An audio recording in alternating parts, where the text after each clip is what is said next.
All right, everyone, welcome back into another NFL DFS video. Going to be breaking down the Black Friday slate, if you will, between the Kansas City Chiefs and the Las Vegas Raiders. Let's go and get into it.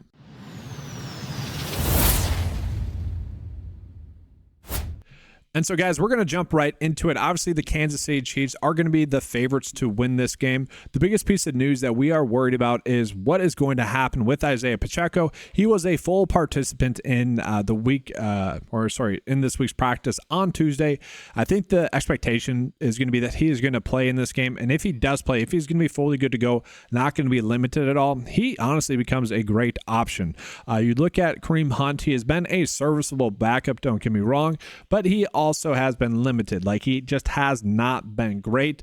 He's been able to make the plays that were there for him to be made, and that's pretty much it. Isaiah Pacheco is someone that will elevate this offense a decent amount, and watch out, because I know a lot of people are dogging on the Kansas City Chiefs and the offense and Patrick Mahomes as a whole, but the way that they've been able to stay afloat while having a lot of pieces injured and banged up, it's pretty impressive. And so you add in Isaiah Pacheco back in there, and he's going to be a great option.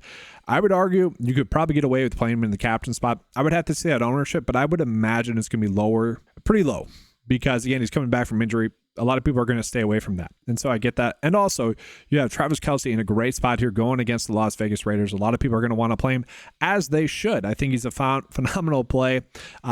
We're going to want to get to him. He's going to be a flex option for me, mostly because we have some other decent values there as well. And then Patrick Mahomes, I do think we are playing him. He is in a good portion of the season. You know, he has been someone that has been able to take advantage of the easier matchups. You look at the game against Carolina, 28 points there. You look at the game against Tampa Bay, 24 points there. You look at the last game against Las Vegas, almost 20 points there, 19 points there. And so he has been someone that has been able to take advantage of these good matchups. The issue that I have is that if we are playing both Kelce and Mahomes, we probably wouldn't be playing Isaiah Pacheco.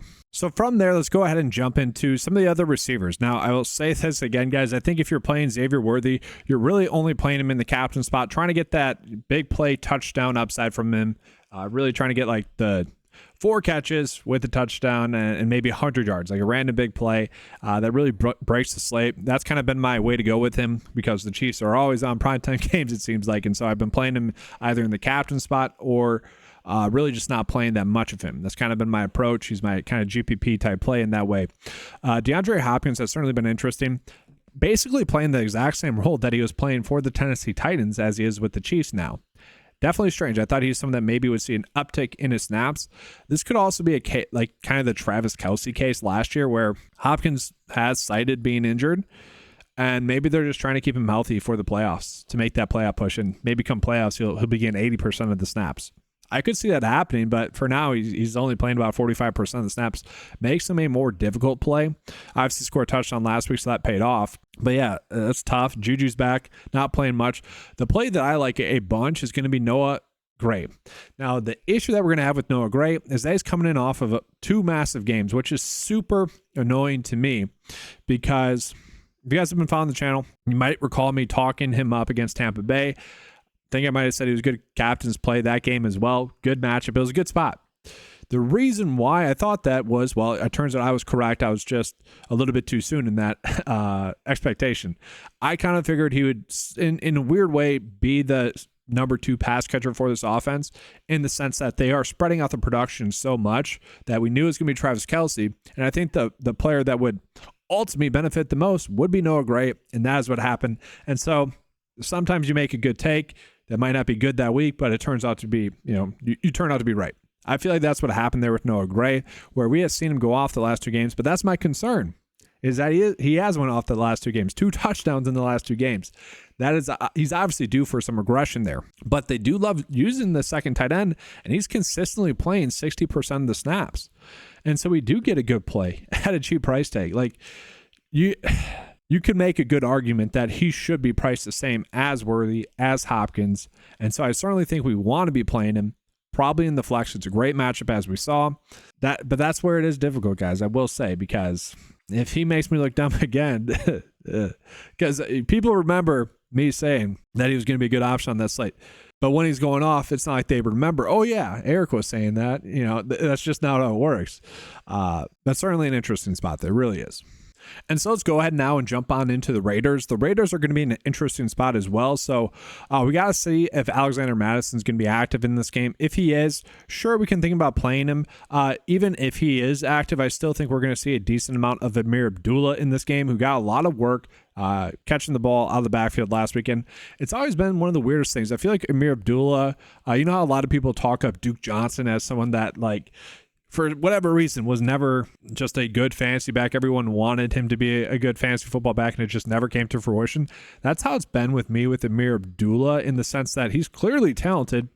Maybe his body just can't take a heavy workload, and so he's just been defaulted to the minimal role. But guys, he ended up playing like almost 90% of the snaps last week, which isn't shocking with Zamir White and also Alexander Madison out. So if they're both out again, I would argue he'd probably be a good captain play as well, because he should get at least 5 points receiving out of the receiving department. And then you tack on maybe 40, 50 rush yards, maybe.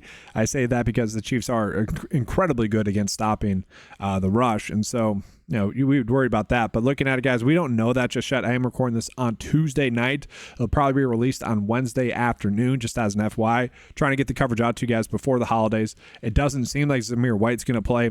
It does seem like we might get Alexander Madison, but we will see.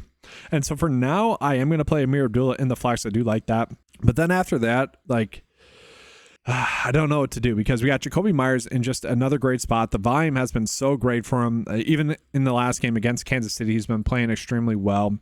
Since Davante Adams has left that team, he has taken over for that Davante Adams role. He has been the receiver number one. It's pretty strange to begin a pretty stud in terms of production, receiver one, that has consistent production at 8K on a Showdown slate. Like, he should be 10K. Instead, Brock Bowers is 10K, and I get it. He's been pretty solid production-wise as well. But you take out really this game, honestly, like this game against Miami where he went off, he's the exact same as Jacoby Myers.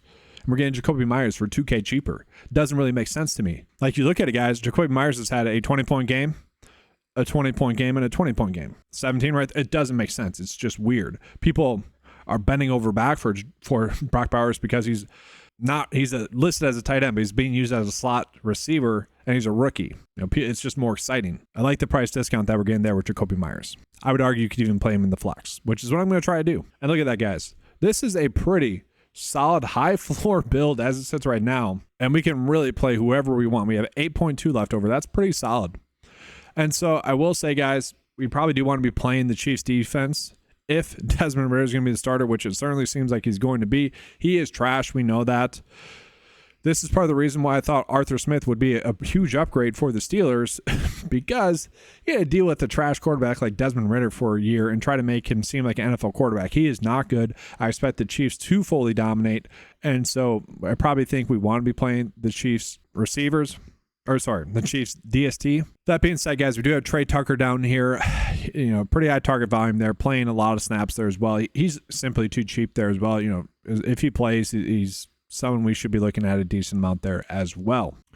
And so I will say, I wonder how chalky this build would be if we get news that Madison's going to be out, because this does seem like the most simple, easy lineup approach that we've really had this whole season. I know I've taken like a few slates off here and there. Just timing-wise, it hasn't worked out for me to get out content. Apologies for that, guys.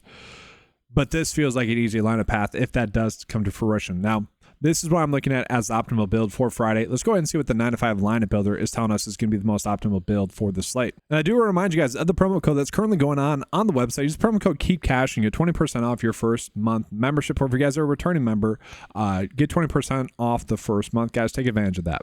But as always, I'm just going to round these numbers up just to give you guys a sense of kind of what we're looking at. We need to give the cheat sheet 2 data points to go off of, kind of whatever.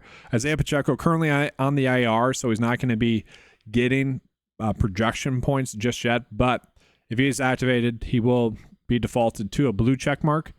If you guys think he's going to play, and maybe you want to make your lineups prior, maybe you're busy on Friday, maybe you're doing Black Friday shopping, I don't know, whatever, and you think he's going to play, you can check that in if he hasn't been confirmed active just yet. But we're just going to generate this, see what it's spitting out to us as currently the best lineup approach. All right, so here we go, guys. Kind of a similar approach as to what I was just calling out. It is getting to Kareem Hunt, obviously with Pacheco maybe being out. But I do like this second build a little bit better. Mahomes, Myers, Gray, The kicker makes sense. Travis Kelce, Xavier Worthy. I don't love Worthy, but it makes sense. But we are seeing a theme here, guys. What is it? What's the percent here? 68% Chiefs, 32% Las Vegas Raiders. I think that makes sense. Let's see here. A lot of Travis Kelce, that makes sense. A lot of the kicker, maybe more than I would like. Interesting, we're not getting a lot of Chiefs DST, probably because of their price tag. But fascinating, guys. Fascinating lines that we are currently getting for the slate. But that's going to be all for this video, guys. Make sure to give a like and subscribe to the channel. That does help out a lot. Again, if you guys want access to any of the tools that you saw in this video, make sure to head on over to 95sports.com. Use that promo code KEEPCASHING. That's going to be all, guys. Hopefully you had a good Thanksgiving, or depending on when you are watching this video, hopefully you guys have a good Thanksgiving. That's going to be all, guys. Thanks for watching. Good luck with your builds. And as always, let's keep cashing.